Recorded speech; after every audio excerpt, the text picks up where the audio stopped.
Malaki to. Meron, Lola? Saan? Ala, ang laki. Ala, ang laki naman nito. Mga kababayan, ang laki ng nakuha ni Lola, oh. Ayun, oh, ginto, ang laki. Grabe, ang laki, oh. Ate, ang laki yung ginto, oh. Ano siya, yung pahaba siya.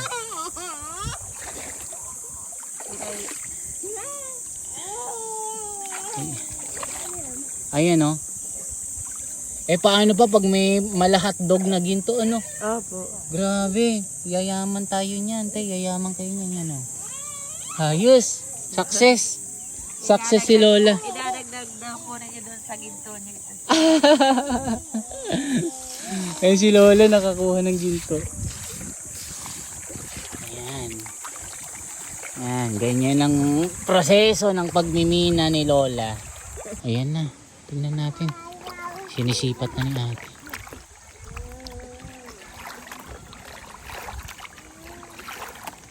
Ayun, may malaki tayo. Ha? Ayan, yung malaki. Ayan na. Diyos ko, meron ka na. Ayun, meron. Sa wakas, ang galing ni ate yan, oh. O, isipin nyo mga kababayan, isang tipak ng bato na isang gems.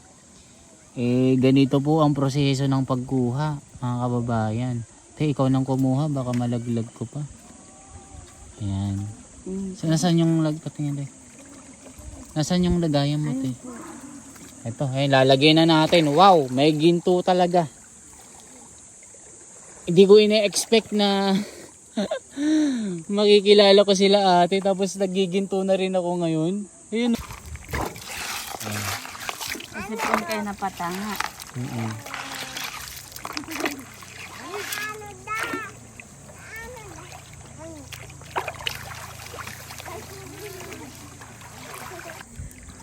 Dapat tayo po sa pangarap na tatay at bata. Ayan mga kababayan. Pagkatapos po nilang hukayin yung yung pinagkuhanan ng ginto, binabalik po.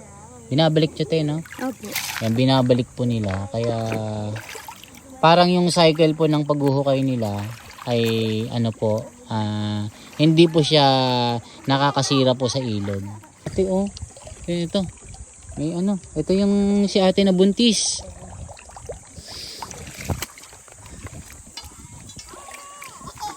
Ayan. Mukhang meron ng gagarapata, te, ah. Wala po. Wala pa. Wala, akala ko madali kaso mahirap mga kababayan. Napakahirap po talaga. Akala ko kanina pag ganun ko meron na. Yung pala hindi din naman. Swertehan lang talaga.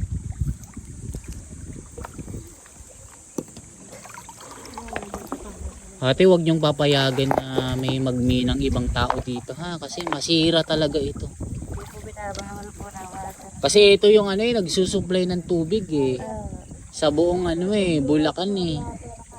Buong Metro Manila sa Angat Dam. Oh. Ayan, Dahil sila mga wala rin pinag-aralan, natuto na rin kaming maghanap buhay. Tumulong sa kanila. Ayan. Oh, sinisisid na ni ate. Ate, pag ginanon mo ba ate, kumikislap yung ginto? Oo. Kaya pala. Ito naman si ate po ay isang 8 buwan na buntis. Ito po yung araw-araw na ginagawa niya, mga kababayan. So yung pagmimina po dito sa ilog, talagang hindi madali. Para lang maibenta po sa mga nagtutubog ng ginto. Isipin niyo mga kababayan, akala mo isda na kanilang sinisipat-sipat. Sila kasi mga kababayan ay pinapayagan po na magmina dito sa ilog. Kasi hindi rin pinapayagan yung mga ibang mga tao gaya ng tagapatag na magmina kasi nga ginagamitan po nila ng makinarya na kung saan nasisira po yung ilog. So sila lang po yung allowed po na gumawa ng ganito, na minahin yung ilog. So sabi nila, meron daw nung nakaraan, pinagbawal. Ano tayo, no? Kaya pinagbawalan nila kasi nga meron silang dalang makina na talagang masisira at naglalabo yung ilog. Ayan. Ayan. Binubuhat po tayo yung mga bato. Hindi naman ho, pinapa-ipod-ipod ko lang. Yan si ate. Yung kaya lang po Ang buhat sipag. ng ating binubuhat. Kaya pala may muscle ka na ate. No? Yan, ganito po yung hirap na ginagawa nila mga kababayan. Ako, nashock talaga ako. Isipin nyo si ate oh, buntis yan pero parang normal lang na na ina. Nakala mo dalaga kumilos. Ayan, ang lalaki ng mga tipak ng bato na inaahon ni ate.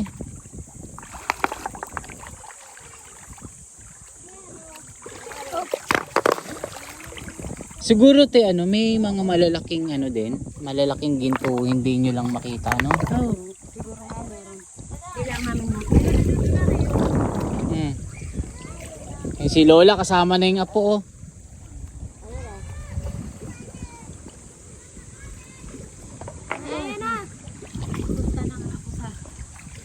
Ate? Ayan, pinapalawak mo te yung yung area para makaano ka te. Ayan, binubungkal ni ate yung mga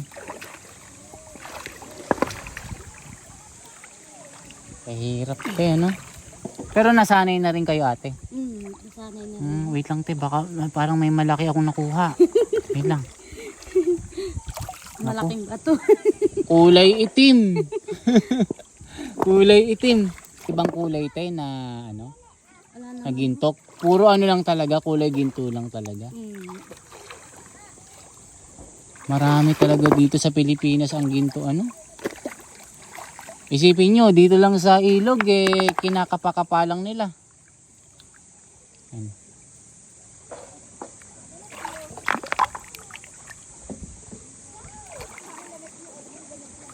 Anong edad ka ate nung sinimulan mong magdulang? Ay, bata pa po ako. Bata pa. Gaya din nila yung mga bata dito. Kumbaga, kinagisnan nyo na ito. Kinagisnan na ho namin itong trabaho ng aming mga magulang. Dahil sila mga wala rin pinag-aralan, natuto na rin kaming maghanap buhay. Tumulong sa kanila. Yan. Sinisisid na ni ate. Ate, pag ginanon mo ba ate, kumikislap yung ginto? Oo. Kaya pala. Grabe naman. Talaga namang... Kapag hindi naman ho kilala yung ginto sa ilalim ng tubig, hindi rin makukuha. Talagang bisbuhay yan si ate, oh. Ito. May ito yung si ate na buntis.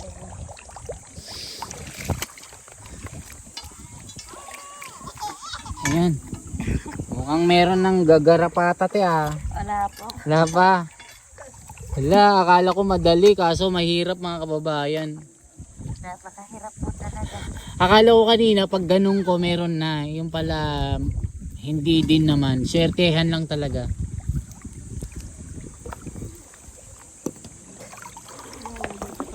Ate, wag niyong papayagan na may magminang ibang tao dito kasi masira talaga ito.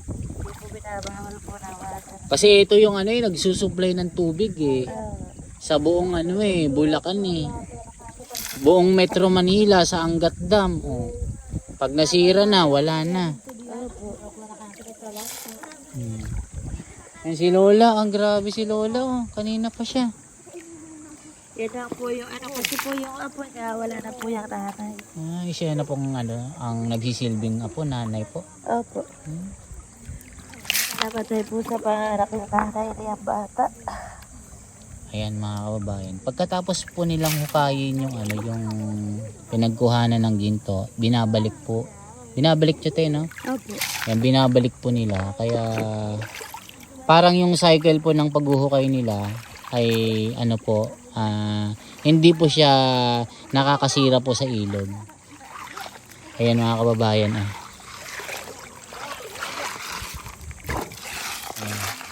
Kasi po kayo napatanga.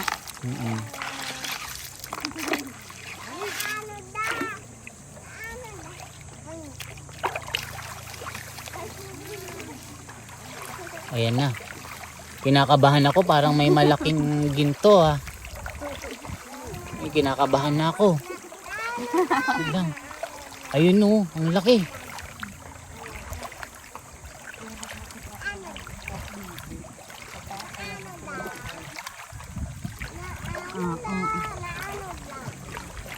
Kinakabahan ako te. May malaki. Makakabili tayo ng kalabaw. Ate, no, pag malaki, bili natin ng kalabaw para may kalabaw kayo, ano?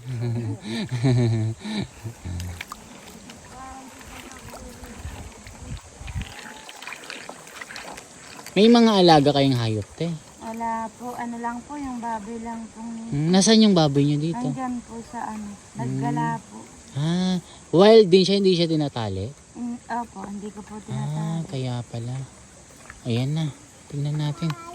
Sinisipat na ni ate.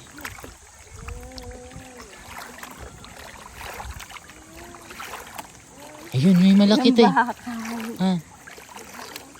Ayan, may malaki. Ayan na. Diyos ko, meron ka na. Ayun, meron. Sa wakas, ang galing ni ate yan, oh. O, isipin nyo mga kababayan, isang tipak ng bato na isang gems.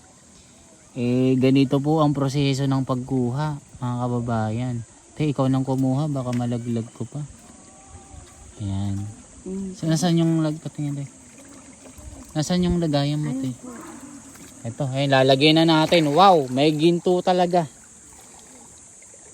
Hindi ko ine-expect na makikilala ko sila ate, tapos nagiginto na rin ako ngayon. Ayun oh. Ayun oh. Pero sa kanila ito mga kababayan, hindi po natin hindi po natin pwedeng angkinin yung pag-aari nila kasi yan ay nagsisilbing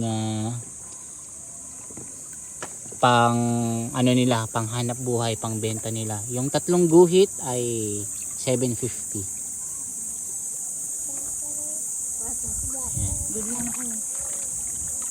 Ayan. Bigay mo na kay Lola. At least mayroon nang nakuha si ate. Ayan si Lola. Dudulang daw. Nagdudulang na naman. Ayan. Ayan. Swerte. Swerte daw ang buntis te, no? Ba't swerte ang buntis? Ayan mga kabayan. Lahat dito yung mga apo nila, lahat ng anak ay natuto ng maghanap buhay na pagmimina dito sa ilog. Yan si Lola talagang bis buhay ginagawa niya.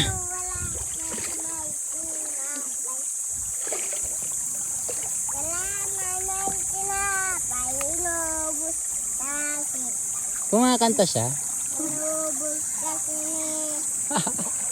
Kumakanta.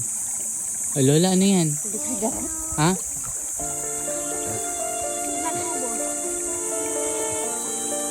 Malaki po. Meron, Lola? Saan? Ala, ang laki!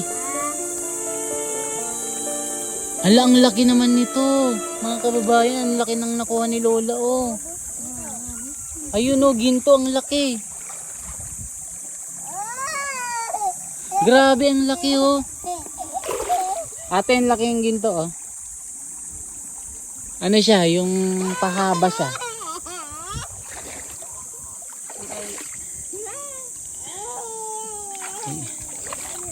Ayan, oh.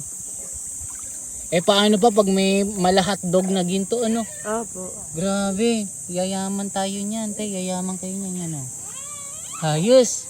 Success. Success si Lola. Idadagdag daw po na niyo doon sa ginto niyo. Ayun si Lola nakakuha ng ginto. Ayan. Ayan, ganyan ang proseso ng pagmimina ni Lola.